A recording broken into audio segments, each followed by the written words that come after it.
Tibet బౌద్ధ గురువు అయిన దలై లామా మరోసారి వార్తల్లో నిలిచారు.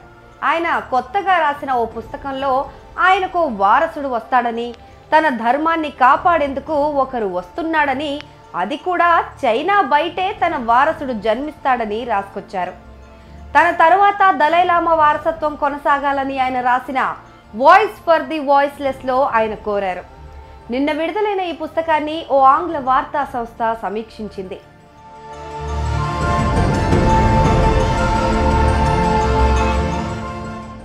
దాదాపు 6 దశాబ్దాలుగా టిబెట్ నియంత్రణపై చైనాతో ఆయనకు వివాదం ఉన్న విషయం తెలిసిందే.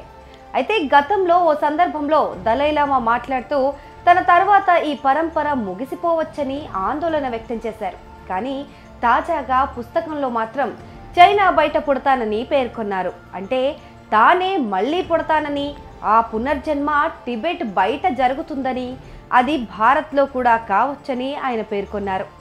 పూర్వీకులు తలపెట్టిన కొన్ని కార్యాలను ముందుకు తీసుకెళ్లడానికి ఉద్దేశించిందే ఈ పునర్జన్మ. కొత్త దలై లామా చైనా బయట స్వేచ్ఛా ప్రపంచంలో జన్మిస్తాడు, తన బాధ్యత అయిన విశ్వకరుణకు గొంతుకగా ఉంటారు అని ఆ పుస్తకంలో రాసుకొచ్చారు.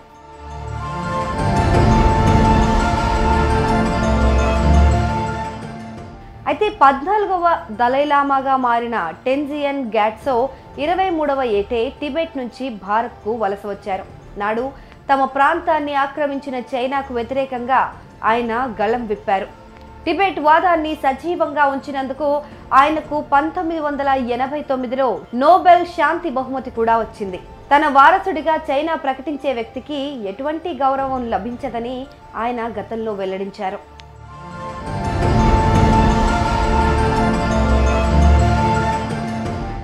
అయితే దలై లామా ప్రస్తుతం భారత్లోని ధర్మశాలలో ఆశ్రయం పొందుతున్నారు.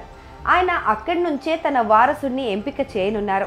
ఇది చైనాకు గిట్టక తన గడ్డపైనే వారసుడిని గుర్తించాలంటోంది. టిబెట్ను బౌద్ధుల దృష్టిలో దలై లామా తర్వాత 2వ స్థానం ఫ్రాన్సిస్ లామాది.